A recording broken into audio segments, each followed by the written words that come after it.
Hello guys, आपका स्वागत है हमारे जेके स्टडी स्टॉप में। आज की वीडियो में बात करने आ रहे हैं ड्यू कॉलेज के ऐसे स्टूडेंट जो सोल रेगुलर या फिर एनसीएफ से बिलोंग करते हैं और साथ ही साथ वो अभी 6th सेमेस्टर में, और उनके पास जो कोर्स है वो है बीए पॉलिटिकल साइंस ऑनर्स।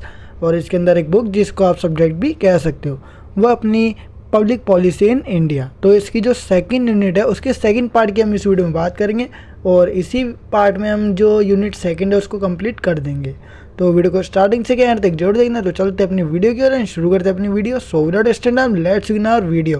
सो इससे पहले मैं आपको एक और बार बताता हूँ कि यूनिट फर्स्ट की जो वीडियोज़ है एंड सेकंड जो यूनिट है उसके फर्स्ट पार्ट की वीडियो मैं ऑलरेडी कंप्लीट कर चुका हूँ। अगर आपने वीडियो नहीं देखी है तो ऊपर आपको आई बटन दे रखा है, उस पर क्लिक करके वीडियो की प्लेलिस्ट को ओपन करके वीडियो को देख सकते हैं। तो गाइस इस वीडियो में हम बात करेंगे यूनिट सेकंड के सेकंड पार्ट की, और इसी के साथ अपनी जो यूनिट सेकंड है वो भी कंप्लीट हो जाएगी। तो यूनिट सेकंड जो अपनी वो है उदारवादी राज्य के सिद्धांत से संबंधित। ठीक है, उदारवादी राज्य के सिद्धांत के बारे में हम इस वीडियो में बात करेंगे और उदारवादी राज्य क्या होता है, फिर उसके बाद उसके सिद्धांत बढ़ेंगे। ठीक है, देन उसके बाद उदारवादी राज्य के भी जो कुछ पॉइंट्स है ना इम्पोर्टेंट, उदार राज्य का सिद्धांत या फिर राज्य की जो स्थापना या उत्पत्ति वो कैसे हुई थी, इसके बारे में हमने मॉडर्न पॉलिटिकल फिलोसफी वाली बुक है उसमें भी जाना था, लेकिन इसमें मैं आपको रिवीजन भी करवा दूंगा। ठीक है, और साथ ही साथ आपके लिए टॉपिक ईजी रहेगा क्योंकि आपने मॉडर्न पॉलिटिकल फिलोसफी में राज्य की उत्पत्ति के बारे में पढ़ रखा है, और इसको मैंने बिल्कुल अपने जो जैसे कि मैं रिटर्न नोट्स लिखता था वैसे ही मैंने इसको तैयार किया, बहुत सिंपल वर्ड्स में। ठीक है, तो आपको कोई दिक्कत नहीं होगी। तो देखते हैं और शुरू करते हैं वाला टॉपिक। ठीक है, तो इसमें सबसे पहले बताया गया है कि उदारवादी राज्य के सिद्धांत के बारे में बताने से पहले हम उदारवादी राज्य के बारे में पढ़ेंगे, क्योंकि इसमें उदारवादी राज्य का सिद्धांत तो है, वो तो बड़ा टॉपिक है, लेकिन उसके पहले हमें ये पता होना चाहिए कि उदारवादी राज्य होता क्या है। ठीक है, हम बेसिक से चलेंगे और एक एक पॉइंट हम क्लियर करते जाएंगे। बाकी अगर आपको कोई वर्ड समझ नहीं आता तो आप कमेंट जरूर करना, मैं आपको उस पर जो उसका रिप्लाई होगा या फिर आंसर होगा वह आपको कमेंट बॉक्स में बता दूंगा। तो गाइस सबसे पहले हम जानेंगे कि उदारवादी राज्य क्या होता है। तो इसके अंतर्गत इस प्रकार की व्यवस्था होती है कि सरकार के कारण, ठीक है, सरकार के कार्य में ढील दी जाती है। ठीक है, सरकार के कार्य में क्या की जाती है, ढील दी जाती है, तो सरकार के कार्यों को सीमित कर दिया जाता है या फिर कम कर दिया जाता है। तो इस प्रकार की कभी भी कोई व्यवस्था हमें दिखाई देती है तो हम उसे बोलेंगे उदारवादी व्यवस्था। ठीक है, यदि सरकार कोई ऐसी है जो अपने कार्य में ढील देती है और ज़्यादा से ज़्यादा प्राइवेटाइजेशन को अपनाती है, ठीक है, और अपने कार्यों को बस इतना रखती है कि वो कानून व्यवस्था बनाए रखे, दूसरा जो है जनता की क्या करना, सुरक्षा करना। अगर इस प्रकार के कार्य अगर सरकार के द्वारा किए जाते हैं, बाकी कार्य वो जनता पर ही छोड़ दे, तो हम बोलेंगे इससे उदारवादी राज्य। मतलब मेन तौर पे इसमें 3 बातें निकल के आती है। पहला, कानून व्यवस्था बनाए रखना सरकार का कार्य है, दूसरा जनता की सुरक्षा करना भी सरकार का कार्य है, बाकी इसके अलावा इसको छोड़कर जितने भी कार्य होंगे वो जनता स्वयं कर सकती है, क्योंकि जनता इस कैपेबल है कि वो अपना कार्य खुद कर सकती है। बाकी 2 ही कार्य जो सरकार को सौंपे गए हैं। ठीक है, तो इस प्रकार की अगर कभी भी व्यवस्था दिखाई देती है तो वो उदारवादी राज्य में होगी और उसका जो सरकार होगी वो उदारवादी सरकार होगी। आई होप आपको इतना समझ आ गया होगा। बाकी इसके बाद जो अपना उदारवादी राज्य के सिद्धांत के बारे में हम जानेंगे, तो देखते हैं उदारवादी राज्य के सिद्धांत के संदर्भ में नीति का विश्लेषण। ठीक है, उदारवादी राज्य के सिद्धांत में नीति के बारे में पढ़ेंगे। तो देखते हैं, मैनी और थॉइनिंग, ये 2 ऐसे जो है विद्वान हैं जिन्होंने राज्य के आमतौर पर 3 सिद्धांत बताए हैं और उसको लिए नीति का विश्लेषण जो है उसको कनेक्ट करके बनाया है। ठीक है, नीति का विश्लेषण हमें करना है उदारवादी राज्य के रूप में। ठीक है, उदारवादी राज्य के रूप में हम क्या करेंगे, नीति का विश्लेषण करेंगे। तो इसके लिए उन्होंने क्या बनाया, 3 सिद्धांत बताए हैं और वो नीचे दे रखे हैं जैसे कि आपको स्क्रीन पे दिख रहा होगा। तो देखो ये मैनी और थॉइनिंग ने दिए हैं जो तीनों के तीनों सिद्धांत हैं और इन्हीं के विचार इसमें शामिल है। पहला है राज्य का बहुलवादी सिद्धांत, दूसरा राज्य का व्याख्यात्मक सिद्धांत, तीसरा नव संस्थावादी सिद्धांत। सबसे पहले को हम क्या करेंगे, डिस्क्राइब करेंगे राज्य का बहुलवादी सिद्धांत। इसका पहले मैं कॉन्सेप्ट आपको समझा देता हूँ। राज्य का बहुलवादी सिद्धांत मतलब होता है कि जो भी सरकार नीति का निर्माण करेगी वो ज़्यादा से ज़्यादा, मतलब बहुलवादी मतलब होता है इसमें बहुत सारे लोगों की क्या होगी, भागीदारी शामिल होगी। सरकार कोई भी नीति बनाएगी तो वो नीति जो होगी वो जनता के साथ मिलकर बनाएगी या फिर जनता के लिए बनाएगी। ठीक है, क्या होता है कि समाज 2 भागों में बटा होता है। एक ऐसे लोग हैं जो अमीर है, ठीक है, जिनकी संख्या कम होती है, और राज्य के अंदर गरीब जो लोग हैं उनकी संख्या बहुत ज़्यादा होती है। तो सरकार जो भी नीति नियम या कायदे कानून बनाएगी वो जनता के साथ मिलकर बनाएगी, या तो जनता की भागीदारी उसमें शामिल होगी या फिर जनता के लिए बनाएगी, या आम जनता के लिए या गरीबों के लिए बनाए। ठीक है, क्योंकि समस्या उनको है। बाकी अमीर लोगों की बात करें, राज्य जो है ये सरकार अमीर लोगों के लिए भी बनाएगी, लेकिन ये नहीं होना चाहिए कि अमीर लोग क्या कह रहे हैं, सरकार को कह रहे हैं कि इस प्रकार की नीति बनाओ जिसमें हमारा ही फ़ायदा हो, जनता के ऊपर ध्यान मत दो, जनता भाड़ में जाए। ठीक है, गरीब लोगों के ऊपर ध्यान मत दो।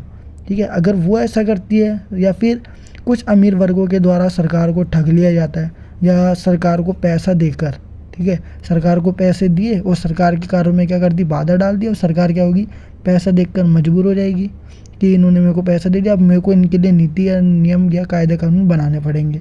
ठीक है, तो सरकार को ना कभी भी दबाव में आके या फिर अमीर लोगों के प्रभुत्व में आकर कोई भी नीति नियम नहीं बनाने चाहिए, उसको जनता के हित के लिए नियम बनाने चाहिए।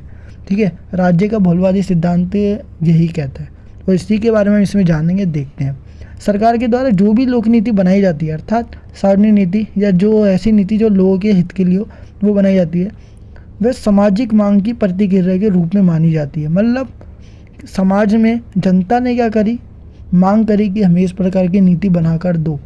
ठीक है, सरकार क्या करेगी, उसी नीति को बनाएगी जो जनता के भले के लिए, और सरकार जनता के लिए वो नीति बना लेती है।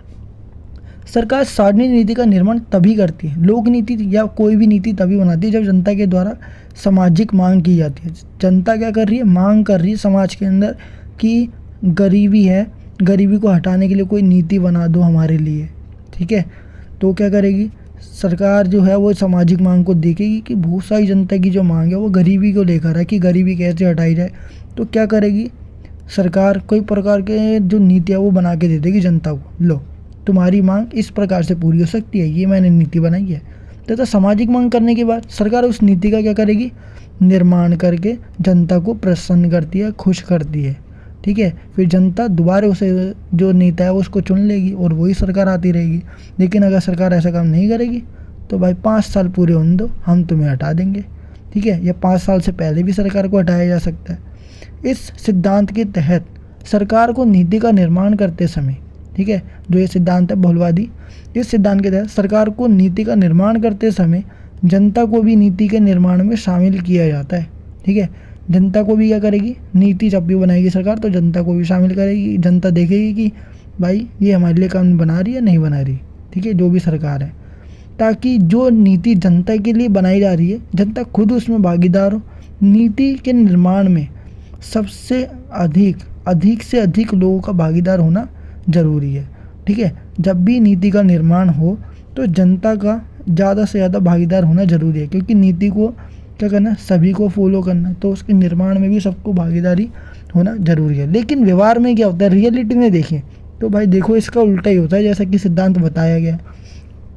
अगर हम व्यवहार में देखें तो जब भी सरकार किसी प्रकार की कोई नीति का निर्माण करती है तो कुछ विशेष वर्गों के द्वारा, अर्थात अमीर पार्टी के द्वारा उस नीति को दबा दिया जाता है कि भाई सरकार क्या कर रही है, देखो सामाजिक मांग जनता ने करी, ठीक है, गरीबों ने करी या आम जनता ने करी। ठीक है, आम जनता क्या कर रही है, सामाजिक मांग कर रही है कि भाई गरीबी हटाने के लिए कोई नीति बना दो, और सरकार क्या करेगी, नीति बनाने ही वाली थी लेकिन बीच में कौन आ गया, अमीर वर्ग आ गए, अमीर लोग आ गए, उन्होंने पैसा दिखाया, सरकार भटक गई। सरकार अब जनता के लिए कानून नहीं बनाएगी, वो क्या करेगी, अब सरकार अमीर लोगों से पैसा लेगी, फिर अमीर वर्ग बोलेंगे चल भाई बना दे हमारे लिए कानून, फिर क्या सरकार अमीर वर्गों के लिए वो जो नीति है वो बना देगी। जनता जो चाहेगी उसके लिए नीति पर ध्यान नहीं दिया, क्योंकि जनता ने पैसा ही नहीं दिया, अमीर वर्गों ने पैसा दिया, अमीर वर्गों के लिए नीति बना दी।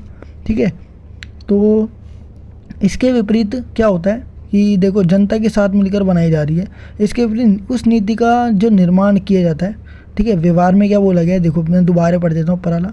जब अगर हम देखें तो जब भी सरकार किसी प्रकार की कोई नीति का निर्माण करती है तो कुछ विशेष वर्गों के द्वारा, अर्थात अमीर पार्टी के द्वारा उस नीति को क्या कर दिया जाता है, दबा दिया जाता है।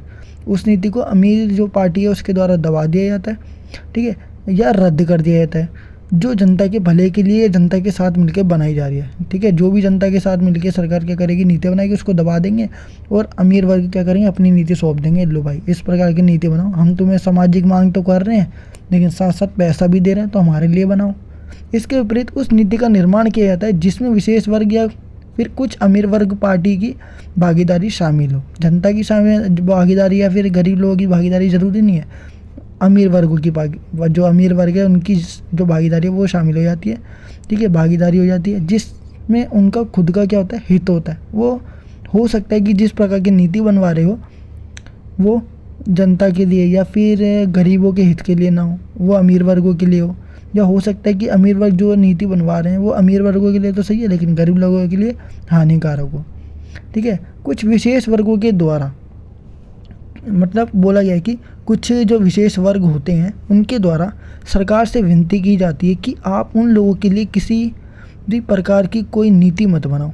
ठीक है, मतलब देखो कुछ विशेष वर्ग क्या करते हैं, वो ये कहते हैं सरकार को कि हमारे लिए नीति बनाओ क्योंकि हमने तुम्हें पैसा दिया है, तुम उन लोगों के लिए कोई नीति मत बनाओ, किसी प्रकार की कोई नीति मत बनाओ, हमारे हित के लिए क्या करो, नीति का निर्माण करो। तो इसमें ठीक है, तो इसमें बहुलवादी की जगह एकलवादी पर ध्यान दिया जाता है। ठीक है, इसमें बहुलवादी की जगह मतलब बहुत सारे लोगों की जरूरत नहीं है, बल्कि एकलवादी मतलब कुछ विशेष वर्ग या समूह के ऊपर ही ध्यान दिया जाता है।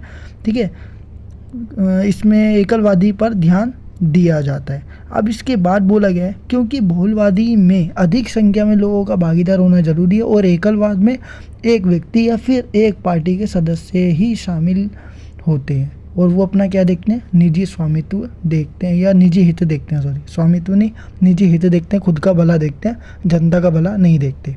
अब इसके बाद बोला गया अपना ये देखो पहला सिद्धांत था, आई होप आपको समझ आ गया होगा क्योंकि मैंने बहुत ही सिंपल वर्ड्स में और इसमें थोड़ा मैंने टाइम लिया लेकिन बहुत सिंपल वर्ड्स में मैंने आपको बताया। दूसरा अपना आता है राज्य का व्याख्यात्मक सिद्धांत। तो देखते हैं और समझते हैं इसको भी। देखो जो ऊपर वाला सिद्धांत था वो फेल हो गया था क्योंकि बहुत सारे जो अमीर वर्ग है वो क्या करते हैं, बहुत से अमीर वर्ग या अमीर पार्टी के लोग या अमीर लोग क्या करते हैं, जो सरकार है उसके कार्य में क्या करते हैं, बाधा डालते हैं और सरकार को क्या करते हैं, पैसा देकर सरकार खरीद लेते हैं और साथ ही साथ सरकार जो भी नीति भले के लिए बनाती है जनता के लिए उसको रोककर खुद की नीति थोप देते हैं। किस प्रकार की नीति बनाओ, हमें ये नीति चाहिए और हम तुम्हें जितना पैसा चाहिए उतना बनाएंगे। और सरकार क्या करती है, सत्ता में रहने के लिए उस प्रकार की नीति को लागू करती है जो विशेष वर्ग या अमीर वर्ग कहता है। ठीक है, क्योंकि सरकार को क्या करना है, सत्ता में रहना है।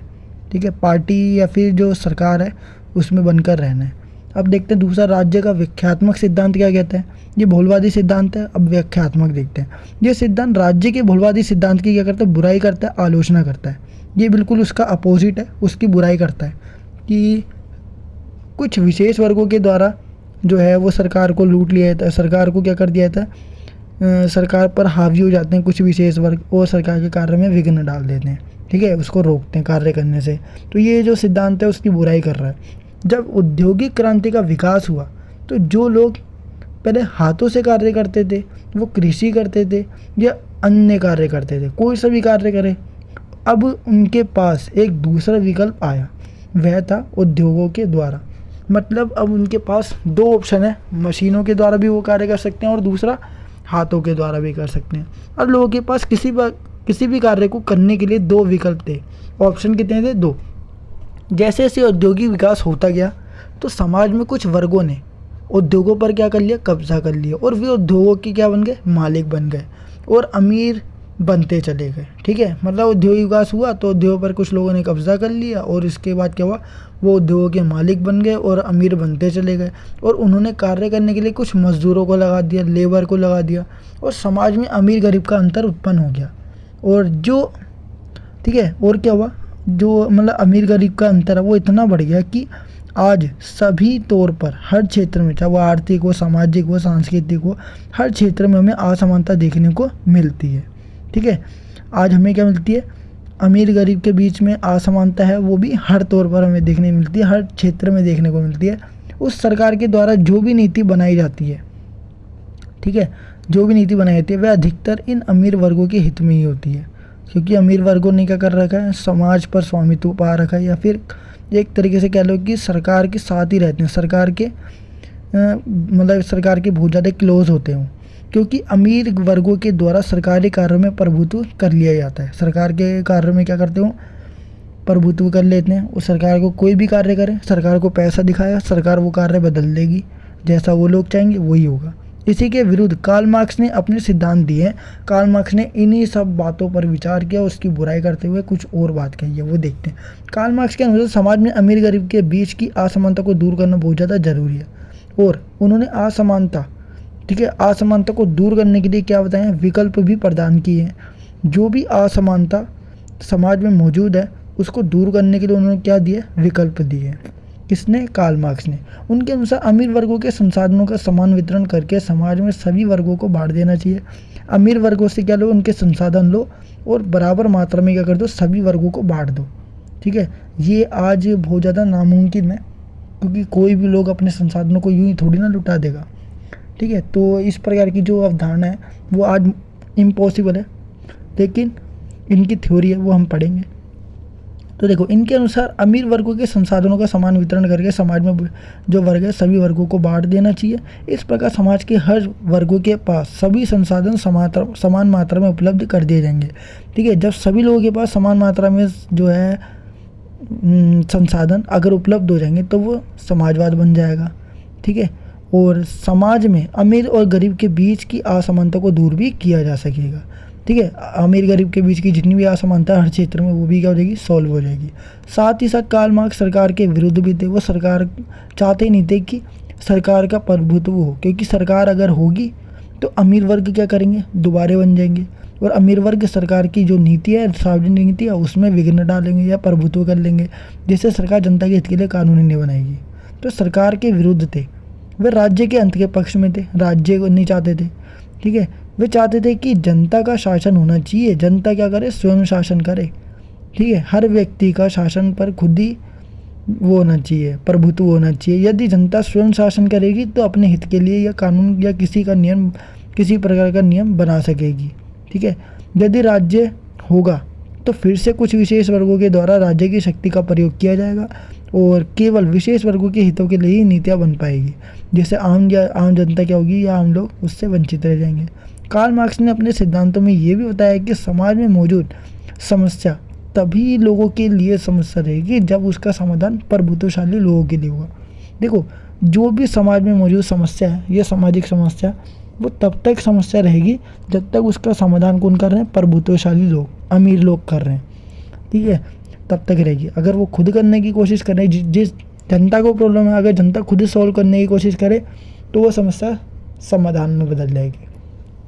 ठीक है, तीसरा आता है नव संस्थावादी सिद्धांत। ये सबसे इजी सिद्धांत है, हालांकि जो ऊपर के हमने दो पढ़े वो भी बहुत इजी थे, बस आपको थ्योरी समझनी है एक कहानी के तौर पे।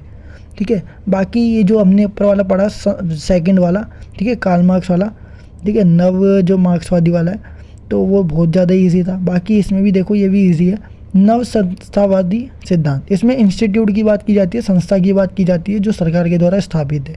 तो देखो, इसमें बहुत इजी है, 11वीं क्लास का ये टॉपिक है। इसके अंदर बताया गया है कि जब भी सरकार किसी प्रकार की नीति का निर्माण करती है, कोई भी नीति बनाती है जो कि जनता के भले के लिए हो या हित के लिए हो, भले के लिए हो या फिर, तो उस नीति का विश्लेषण करना या जांच पड़ताल करना बहुत ज़्यादा ज़रूरी है। और उस नीति का विश्लेषण किया, ठीक है, मतलब नीति के विश्लेषण या जांच पड़ताल के लिए, जो भी नीति है उसका विश्लेषण या फिर जांच पड़ताल के लिए संस्थाओं का योगदान सबसे ज़्यादा महत्वपूर्ण या ज़रूरी है। ठीक है, इंस्टीट्यूट का होना बहुत ज़्यादा ज़रूरी है, जैसे कि संसद जो नीति का क्या करेगी, निर्माण करे, या नीति को लागू करने के लिए कार्यपालिका है, और उसकी सुरक्षा करने के लिए संविधान भी है, न्यायपालिका भी है, और नीति का प्रचार प्रसार करने के लिए तो मीडिया है ही। तो ये सारी की सारी क्या संस्थाएँ हैं, इंस्टीट्यूट है। ठीक है, तो इन इंस्टीट्यूट या संस्थाओं का भी नीति के विश्लेषण में बहुत ज़्यादा ही महत्व होता है। ये जांच पड़ताल करती है या फिर जनता की जो फीडबैक होती है वो भी लेती है कि जनता को ये जो नीति नियम बनाए हमने वो पसंद भी है या नहीं है। तो इस प्रकार की खोजबीन करने में मदद करती हैं ये सारी चीज़ें। अब इसके बाद बात करते हैं राज्य की उत्पत्ति, और इस टॉपिक को हम ख़त्म करते हैं। ठीक है, सेकेंड यूनिट के बाद अपनी थर्ड यूनिट आती है, वो भी मैं आपको अभी थोड़े समय में उपलब्ध करा दूंगा, क्योंकि अपने पास 2 ही दिन है, आज का समय तो जाने ही वाला है। तो देखते हैं राज्य की उत्पत्ति। अब राज्य बना कैसे, इस बार में तो मैंने आपको बहुत बार बता रखा है। ठीक है, कई बार हमने थ्योरी में भी देखा है, तो देखते हैं और समझते हैं दोबारा इसको। देखो, राज्य की उत्पत्ति, प्रारंभिक समय में अगर सबसे पहले की बात करें ना, तो सभी लोग क्या थे, बराबर थे, किसी प्रकार का कोई भेदभाव नहीं था, कोई स्वार्थ नहीं था। सभी लोग क्या करते थे, समाज में बराबर से, और कोई भी कार्य अगर दूसरे के लिए करना हो ना तो दिल से करते थे, स्वार्थ के लिए नहीं कि भाई पैसा दे तभी काम करूँगा। ठीक है, सभी लोग बराबर थे, किसी प्रकार का कोई भेदभाव भी नहीं था, डिस्क्रिमिनेशन भी नहीं था। और उस समय लोगों को आदि मानव या आदिकालीन मानव कहा जाता था, क्योंकि मनुष्य का विकास भी नहीं हुआ था और जनसंख्या क्या थी उस समय, कम थी। ठीक है, जितने भी लोग रहते थे वो भाईचारा बना के रहते थे, एक साथ रहते थे। ठीक है, वो दिल से रहते थे और दिल से कोई कार्य करते थे। परंतु जैसे जैसे जनसंख्या बढ़ने लगी तो भाई संसाधन की सीमितता दिखाई दी कि भाई क्या हो रहा है, जनसंख्या बढ़ती जा रही है, संसाधन देखो धीरे धीरे कम हो रहे हैं। पहले क्या करता था, कोई भी व्यक्ति खाना अगर खाता था तो पेड़ से तोड़ के खा लेता था।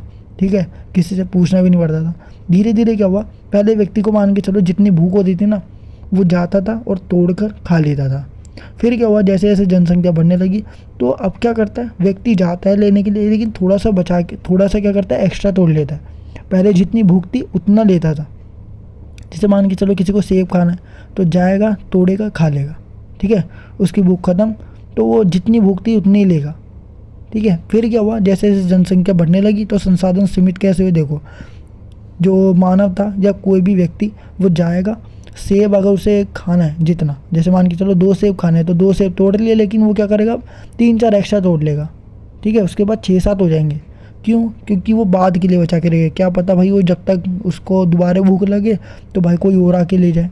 तो वो क्या करेगा, दिमाग से चलेगा, वो सीमित संसाधन हो गए तो जिसकी वजह से वो क्या करता था, अधिक जो फल फ्रूट है वो तोड़ लेता था। तो संसाधन की सीमितता दिखाई देने लगी जब जनसंख्या बढ़ने लगी, अर्थात जनसंख्या के बढ़ने पर संसाधन क्या हो गए, सीमित हो गए, कम हो गए, और लोगों ने संसाधनों को इकट्ठा करना शुरू कर दिया। भाई संसाधन सीमित नहीं हुए बल्कि जनसंख्या बढ़ गई है, इसलिए तुम्हें संसाधन कम दिखाई दे रहे हैं, क्योंकि जनसंख्या बहुत है तो भाई लोग भी तो खाएंगे और कुछ। ठीक है, संसाधनों का यूज़ तो करेंगे जैसे तुम कर रहे हो। जिस व्यक्ति के पास संसाधन बहुत ज़्यादा हुए वह उच्च वर्ग कहलाया। ठीक है, और जो मतलब कि उच्च वर्ग होता है, हाई क्लास वो, और बाकी जिस व्यक्ति के पास संसाधन कम हुए वह निम्न वर्ग कहलाया, लोअर क्लास। तथा लोगों ने समय के साथ साथ स्वार्थ की भावना जगती गई। लोग क्या हो गए, सेल्फिश हो गए। ठीक है, लोग अब कोई भी कार्य करते हैं तो पैसा कमाने के लिए करते हैं, क्योंकि उनको आर्थिक विकास से मतलब है। अब सामाजिक कल्याण गया भाड़ में, अब उन्हें क्या करना है, आर्थिक विकास करना है, वो भी कौन सा, निजी, मतलब प्राइवेट, खुद का। ठीक है, वो समाज पे ध्यान नहीं देंगे, अब वो क्या करेंगे, खुद का विकास करने पे ध्यान दे रहे हैं। ठीक है, उनको अब कोई मतलब नहीं है। अब इसके बाद बोला गया, लोगों ने समाज को चलाने के लिए, ठीक है, ये राज्य को चलाने के लिए एक व्यक्ति को चुना। लोगों ने क्या करा कि भाई अब ना बहुत सारे लोग हो गए तो उनको क्या चाहिए, अब एक व्यक्ति ऐसा चाहिए जो समाज को चला सके या राज्य को चला सके। एक व्यक्ति को चुना जिसमें व्यक्ति का चयन करते समय सभी लोगों की समान भागीदारी थी। हर लोग क्या करेंगे, वो राय देंगे कि ये व्यक्ति सही है, क्या ये व्यक्ति समाज को चला सकता है, राज्य को चला सकता है, तथा इसे ही सामाजिक समझौता कहा गया। लोगों ने क्या करा, समाज में समझौता किया कि हम एक व्यक्ति को ऐसा चुनेंगे जो समाज के सभी लोगों की क्या लेगा, जिम्मेवारी लेगा और सभी लोगों के जीवन को सुधारेगा। क्योंकि समाज के द्वारा एक समझौता किया जाता है कि एक व्यक्ति जो बुद्धिमान हो, जो राज्य समाज को सही प्रकार से चला सके, ये समाज के हित के लिए कोई निर्णय ले सके या नीति बना सके, उसको राज्य का राजा बना दिया जाए। ठीक है, उदारवाद राज्य का सिद्धांत सबसे सिंपल है। ठीक है, क्योंकि राज्य का सिद्धांत तो हमने पढ़ लिया, राज्य की उत्पत्ति भी पढ़ ली। आप देखेंगे उदार, ठीक है, इसमें उदार लग गया बस। इसके अंतर्गत एक व्यक्ति को महत्व दिया जाता है, क्योंकि उनके अनुसार पहले एक व्यक्ति को महत्व दिया जाना चाहिए। ठीक है, मतलब क्या होता है, उदारवाद में ना राज्य की जो भूमिका होती है, सरकार की भूमिका, वो कम कर दी जाती है। ठीक है, और एक व्यक्ति को महत्व देंगे तो सभी व्यक्ति को क्या मिलेगी, खुद ही महत्व मिल जाएगा। एक व्यक्ति पे ध्यान दो पहले, क्योंकि एक व्यक्ति को महत्व देना बहुत ज़्यादा ज़रूरी है। हर एक व्यक्ति को देंगे फिर बाद में। व्यक्ति को अधिक से अधिक स्वतंत्रता भी मिलनी चाहिए, ज़्यादा से ज़्यादा आज़ादी दो, उदार रहो उनके प्रति। इसमें राज्य की भूमिका कम हो। ठीक है, राज्य की भूमिका क्या होती है, कम होती है, तथा राज्य की जो है सरकार, जो राज्य की सरकार है या जो भी राज्य के कार्य है उसकी सीमितता होनी चाहिए। राज्य के कार्य की क्या होनी चाहिए, सीमितता, मतलब कि लिमिट होनी चाहिए। राज्य के कोई सा भी कार्य करे वो सीमित या फिर लिमिट में रहकर करे। ठीक है। राज्य के कुछ ही कार्य होते हैं, वो भी हम नीचे देख लेते हैं। तो देखो, राज्य के जो कार्य हैं वो सीमित है। वो भी कैसे हैं? राज्य को केवल कुछ ही कार्य करने के लिए हस्तक्षेप करना चाहिए, ठीक है। राज्य तभी दखल करे जब उसकी जरूरत हो। इसका प्रमुख कार्य कानून व्यवस्था को बनाए रखना, लोगों की सुरक्षा करना। जो मैंने आपको स्टार्टिंग में बताया वही एंडिंग हो गई, ठीक है। राज्य का कुछ ही कार्य होगा, केवल कुछ ही कार्य कर सकते हो। पहला कानून व्यवस्था बनाए रखे, दूसरा लोगों की सुरक्षा करे, बाकी जनता तो खुद कर लेगी, जनता जानती है। तो इस प्रकार से अपनी जो यूनिट सेकंड है वो भी कंप्लीट हो जाती है। और बाकी इजी ये जो टॉपिक था वो यूनिट थी। आई होप गाइस आपको वीडियो जरूर पसंद होगी। अगर आपको वीडियो पसंद है तो वीडियो को लाइक शेयर कमेंट करना बिल्कुल ना भूलिए। और साथ ही साथ अगर आप हमारे चैनल बने हो तो चैनल को सब्सक्राइब एंड बेल नोटिफिकेशन पे क्लिक करके आप हमारी आने वाली हर वीडियो की नोटिफिकेशन प्राप्त कर सकते हैं। सो गाइस मिलते हैं अपनी नेक्स्ट वीडियो के साथ। So thanks for watching this video.